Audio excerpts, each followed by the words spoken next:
can be such a very murky thing to dive into, especially when there's a lot of holes missing in mainstream media. And when it comes to Black American culture, I've heard so much. The main talking point were descendants of African slaves. However, there is more to that story. There's other talking points of Black Americans being the real indigenous Americans. And then there's talking points of Black Americans being the real Israelites and the Moors and the so on and so forth. And from the outside looking in, it could get very confusing because it's like, all right, what are you guys then? Because you guys keep saying so many things. It's kind of like we don't know what we are. But the truth of the matter is that Black, which is a made up term, is not an actual thing, and we're not one group. We are actually from different groups. We're all not the same, but we do share a common ground of being in America for a very long time. And for this video, one of the talking points that I'm going to speak on, which is very interesting enough, is my connections with being a Sephardic Jew slash Israelite, which is pretty interesting because I didn't know this up until recently. And I'm also going to explain a spiritual aspect to the story that I'm going to tell. And it kind of goes back to this video that I've made a few months ago talking about using spirituality with like ancestral connections. And it's all gonna make sense, okay? I might go on a rant, but it all ties in together. So, how I came across this piece of information. So, my cousin this past week has sent me information on my great great grandmother, Victoria Anderson. She had migrated from the South to New York. She was a indigenous American of the Nansemond tribe and the Tuscarora tribe, so Virginia and North Carolina. And when she came here, she had founded a Methodist Christian church, which the building still stands today. And I came across this church several times walking past it. And not that I've always felt something, but I always stopped and looked at it for some reason. I'm not a religious person, but I don't know. Every time when I walk past this church, I just always just stopped and looked at it for some reason. But turns out I have a family connection with this church. So the church had its 100th anniversary, and they gave out these books, and in one of the section it had information on my great great grandmother. And in this section it was talking about her life and how she founded this church, and it went on to talk about who she married.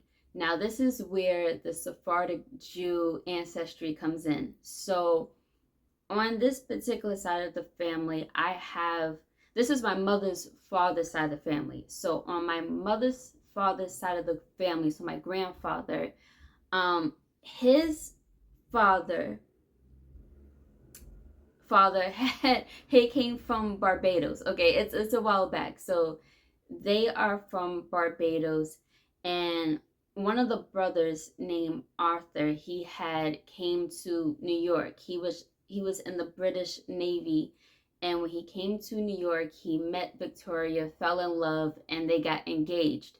However, when he had to travel wherever he had to travel, the ship got lost at sea and he was never found. So his brother James went to New York looking for his missing brother, and the only person he had contact with was with Victoria Anderson. And he fell in love with her and eventually married her, and they had kids together. So that's a pretty weird history of my great great grandmother technically messing with two brothers, but one of them got lost at sea. So they had 5 children, and one of them, they had a son named Edward, and that's who I'm descended from. But this family came from Barbados, and I have their pictures. So this is the picture of who I thought was my great great grandfather, um, I thought he was James, but turns out he's Arthur, the one who got lost at sea. And it's crazy because my brother looks just like him. Um, but it turns out this is, I guess, my great great grand uncle now. Um, my great great grandfather is this man right here, James Newcomb, who I thought was the uncle, but I don't know. But anyway, so um, like I was saying, they are from Barbados, and I remember years ago I went to the New York archives to figure out who they were exactly. And I remember I was talking to this lady, and I was young at the time, and I had no idea what I was doing. And I showed her these pictures, and she was like, well, she can't really go off of these pictures because she has no names. However, what she told me was that whoever these people were, they had money, because back in those days, to have pictures like this, you had to have money. And I just remember being very confused about that because my ancestors look brown, okay? I don't recall a history showing brown people having money back then because they were the quote unquote the slaves. So I just took that, marked that in the back of my mind. And up until now, what I just found out, because after I read this article, I did a little research on my ancestry and I looked at the parents that they are descended from. And I remember seeing this last name, Messiah, and I thought that was a unique last name, but I didn't put two and two together. And sure enough, that's the Sephardic side of the family. I saw Jew on the back end of my ancestry, and I was just like, wait a minute, Jew? I don't remember learning or knowing that my family has Jewish ancestry, but yeah, the reason why I'm talking like this is because it's still so confusing. I would have never thought that. So turns out the Sephardic Jews, they migrated to Brazil and later on migrated to places like Barbados. And they were the original Israelites, which I'm just now learning, because according to the Sephardic Jews, they are the real Israelites. Yeah, yeah. So far, all I know is that the Sephardic Jews had came to the Americas around 1492 or even before that because they was getting kicked out. It was like they either had to convert to Christianity or they had to go. So a lot of them have migrated to places like Brazil and later on Barbados and other places in the Caribbean.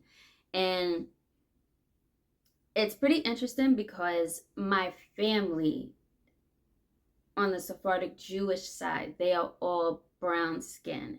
And I'm going to try to make this make sense.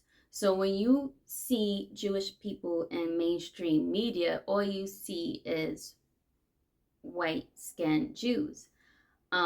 But you don't really hear too much of the brown skinned Jew side of the story. So I've been learning that the Sephardic Jews are the real Israelites. Makes sense. A lot of people in the Middle East are brown skinned, but I do know that they migrated to North Africa and places like Spain. So there's obviously a lot of mixing going on. And I've learned that the ones who came to the Americas, they also married indigenous peoples. So there's that. So my family kind of looks like, I don't know, like when you see some of these pictures, like besides Arthur and James, here's a picture of their sister. I don't know. I think she's buried in Trinidad because they had connections in um, some of these Jewish communities in Trinidad. So this is a picture of her. Here's another picture of, I think, is a sibling or I don't know if it's their parent. I don't know. Um, but this is another ancestor of mine's, and here's a picture of a little girl. I don't know who she is. Maybe like a great like grand aunt or something. I don't know. Um, but they're all brown, so they don't look like the typical mainstream white Jew, if you know where I'm getting at. So it's very interesting learning about this side of the family that I didn't even know about. Yeah, so when it comes to this side of the family, so the Messiah side, my great grandfather's mother, she was the Messiah. So her name was Elizabeth Jemimai, which is a Hebrew middle name, and Messiah. Um, She married a Newcomb, though, a guy named John Job Newcomb. And Job, if I'm pronouncing that right, is a Hebrew name. And he's from some neighborhood in England. And when I looked up this neighborhood, turns out there was Moors living in this area as well. So it's like, okay, this is what I mean by history is so murky, because this is the side that they don't really talk about. So I know there's some whites mixed into the side of the family, but I'm not sure if John was also like part Moorish or something. I don't know. But even he has like a Hebrew middle name, and so does Elizabeth. So yeah, it's really interesting finding out that there are some of us who are mixed with the real Israelites.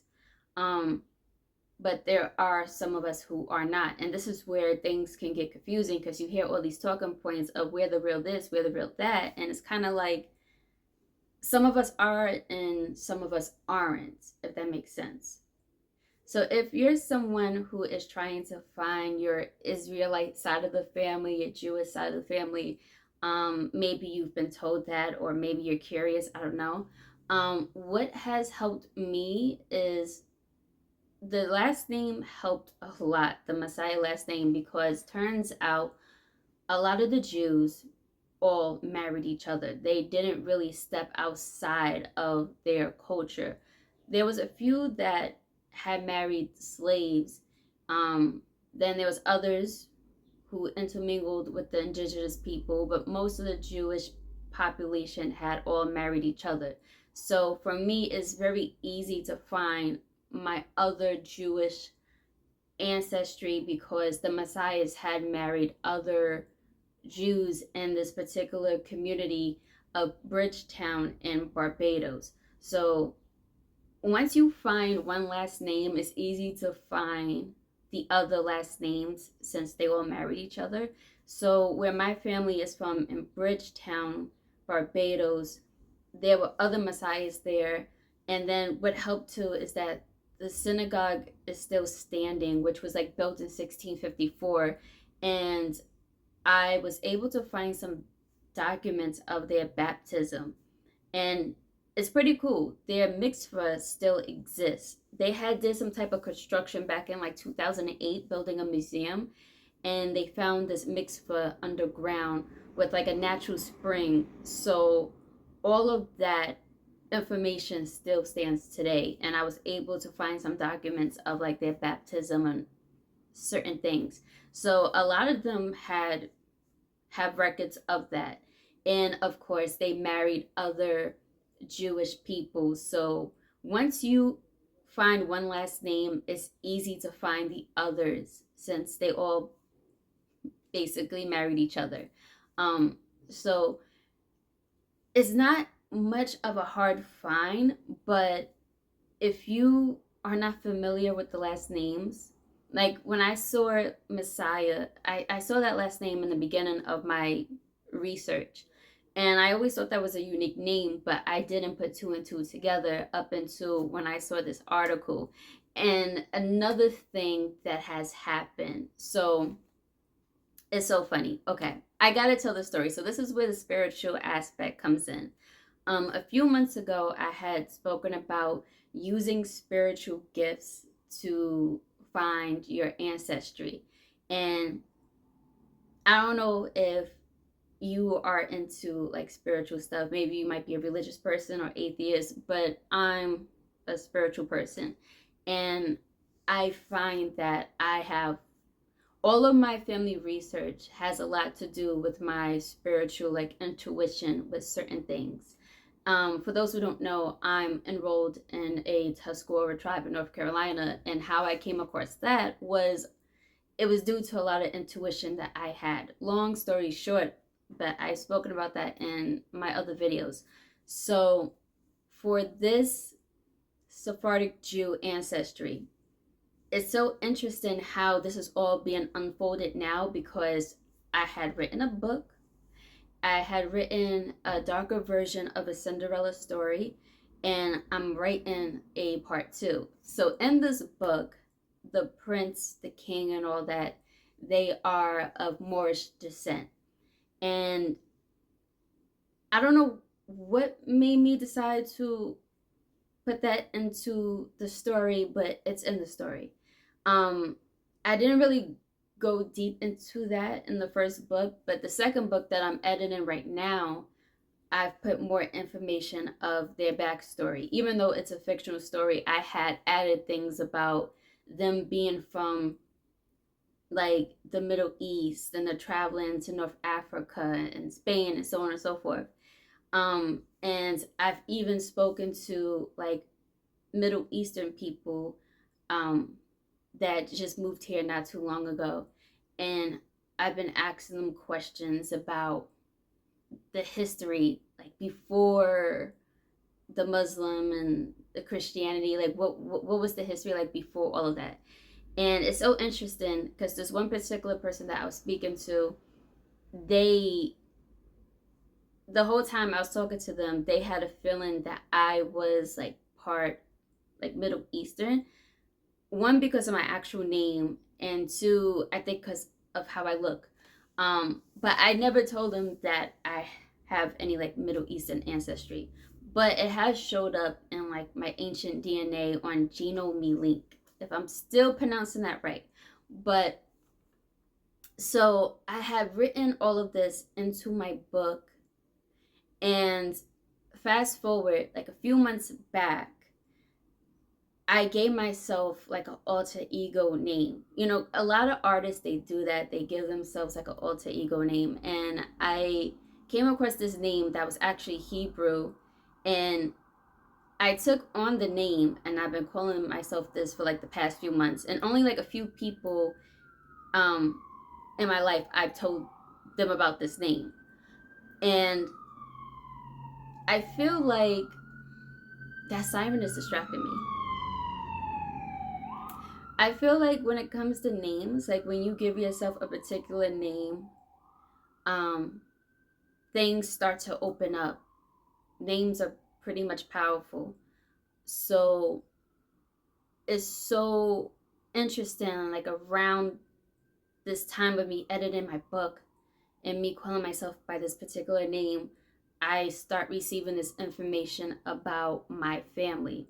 So I feel like it's no coincidence how I've written this group into my book, and how I gave myself this Hebrew name out of all names.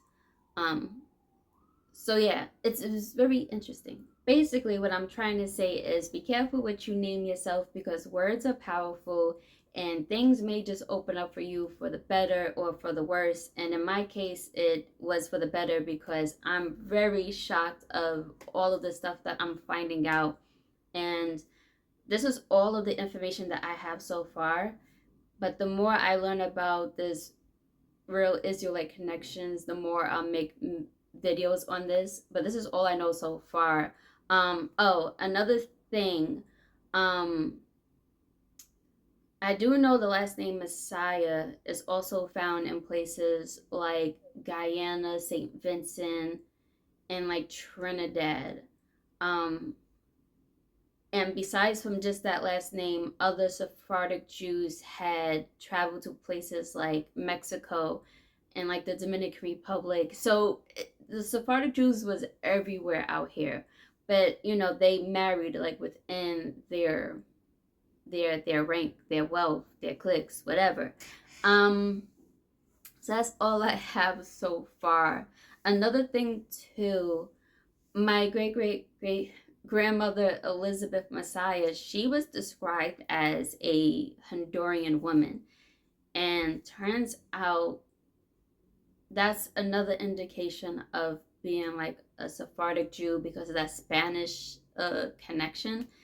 And yeah, yeah, she was described as being Honduran. I do know back in like the early 18 somethings, there were Hondurans that were trading with like Barbados, like they're back and forth trading. See, when it comes to history, it gets so murky because there was so much going on back then. So it's like the more you go back, the more it gets a little confusing.